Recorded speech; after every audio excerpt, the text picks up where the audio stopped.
Oveja Negra, combatiendo al capital.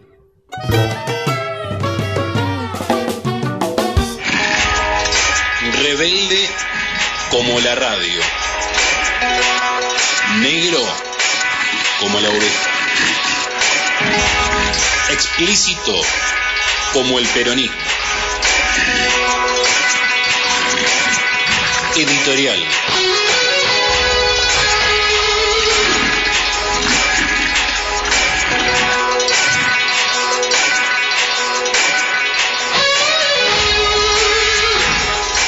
Hace más de 200 años que dos proyectos antagónicos de país vienen batallando a lo largo de nuestra historia. Aquella gesta libertadora que encuentra en San Martín su síntesis, que halló en Rosas el intérprete de un tiempo en el que la soberanía y nuestra integridad federal se ponían en riesgo, se sintetiza en aquellos años de felicidad para nuestro pueblo durante los gobiernos del general Perón, que marcaron en forma indeleble los últimos 70 años de historia.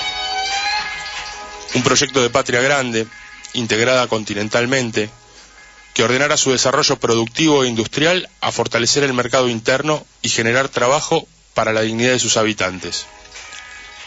Un modelo de país en el que el Estado no constituye un estorbo, sino la herramienta para garantizar la integridad territorial, defender la soberanía, la independencia económica de la nación y garantizar una equitativa distribución de la riqueza. Nuestro proyecto de país, en el que la política resulta una herramienta para transformar el curso de la historia en favor de los intereses de los más humildes, que abraza la democracia hasta el paroxismo de poner en jaque sus propios objetivos. Encontró en nuestra historia reciente a Néstor I y luego a Cristina Kirchner como intérpretes indispensables de un tiempo que aún precisa matizar límites y contradicciones. Los sueños y esperanzas de este modelo de país, y con él el de millones y millones de compatriotas, votaran a quien votaran, volvieron a quedar inconclusos el 10 de diciembre del 2015. Fue cuando arribó a la presidencia Mauricio Macri, y junto a su gabinete de saqueo, volvieron a irrumpir en nuestra historia los herederos de Pavón y de Caseros, los nietos de la revolución fusiladora del 55, los hijos de la dictadura genocida de 1976, la versión más cruda del neoliberalismo que puso en jaque la nación durante la década del 90. Son el mitrismo del siglo XXI, los herederos de Sarmiento y Rivadavia, que siguen pensando en una Argentina del tamaño de Francia, donde viva dignamente el 5% de su población actual. Mantienen vigente su sueño de una republiqueta semicolonial, que oficie como granero de las grandes potencias, que abra sus puertos y territorios a las oportunidades de las multinacionales que pretenden saquear los recursos de esta tierra y condene a sus trabajadores a la miseria. Por primera vez en su historia, alcanzan el gobierno por el camino de una democracia que, aún imperfecta, les garantizó una victoria en el plano de lo electoral. Sin embargo, a poco más de 5 meses, el gobierno de Mauricio Macri comenzó a traicionar la voluntad popular que lo depositó allí, poniendo en severa crisis su legitimidad de origen y desnudando los genuinos intereses que han llegado a defender. En la conformación de su gabinete, Mauricio Macri nombró a gerentes, directores, abogados, socios y accionistas de las 20 empresas transnacionales de mayor facturación en el país.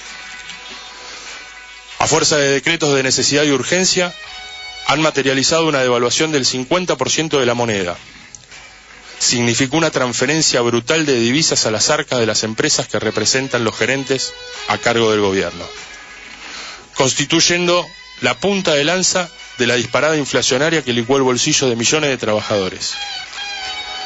Han eliminado retenciones a las exportaciones, multiplicando las ganancias de 4 grandes cerealeras agroexportadoras y de Techint, mientras las economías regionales y las pymes industriales asisten atónitas ante el incremento sideral de tarifa de servicios y combustibles, que incrementa costos en un mercado interno cada vez más contraído. Están desmantelando el Estado, despidos masivos mediante, para transformarlo en ineficaz a la hora de frenar la voracidad de los grupos económicos. Y aún peor, para constituirlo como herramienta inútil para atender la demanda de los más humildes que se están cayendo de la consideración macroeconómica de quienes gobiernan. En estos últimos días hemos asistido a la versión más cínica de un gobierno que hace de la hipocresía su método de acción política. Mauricio Macri decidió anunciar que vetará la ley sancionada por mayoría legislativa abrumadora que ponía un freno a la creciente ola de despidos. Una ley nacida al calor de la gigantesca movilización de unidad de las centrales sindicales que puso en blanco sobre negro el avance de la desocupación como herramienta disciplinadora del trabajo y el salario. Lo hizo desde Cresta Roja, una empresa que reincorporó apenas a 1/3 de sus trabajadores bajo una modalidad flexibilizada de contrato temporario y con una pérdida salarial enorme que afecta al bolsillo de los que, hasta hace 2 minutos, engrosaban la lista de desocupados. Como filosofía balbuciante de este tiempo, volvió a argumentar que los trabajadores que defienden su trabajo solo atacan la generación de empleo. Una filosofía que, pronunciada con honestidad, indica que las pretendidas inversiones externas llegarán a la Argentina solo si pueden contratar personal con un salario bajo y en condiciones de explotación. Para alcanzar ese objetivo, Macri está dispuesto a llevarse puesto hasta el ropaje institucional mínimo de la democracia institucionalista que dicen defender a ultranza.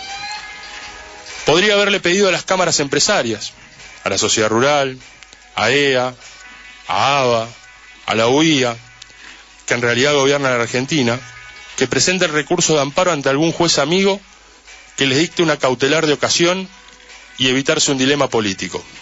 Pero no. Está decidido a mostrar que su autoridad anida en la representación de los intereses de los grupos económicos y las cámaras patronales. Y si para ello es necesario llevarse puesta la democracia misma, no le temblaría el pulso para hacerlo. Si no fuera tan solo un cínico de ocasión, podría haber puesto en funcionamiento el ciclo represivo que intentó poner en marcha con el protocolo antipiquete de Patricia Bullrich. Pero no, tampoco le da la nafta. Porque aquí estamos los que emergimos del subsuelo de la patria, los que no conocemos de victorias definitivas, pero ojo, tampoco conocemos de derrotas absolutas. Los que al nacer en esta tierra hemos asumido que no habrán de construir el fin de la historia de nuestra patria, que nuestra vida es lucha, que nuestra identidad se forja en pelearla, siempre, con los dientes apretados. Los que seguimos abrazados al peronismo, porque estamos llamados a ser protagonistas del conflicto, en esta etapa para encabezarlo y organizar la mayoría política que nos permita volver al gobierno y transformar el conflicto en un derecho efectivo.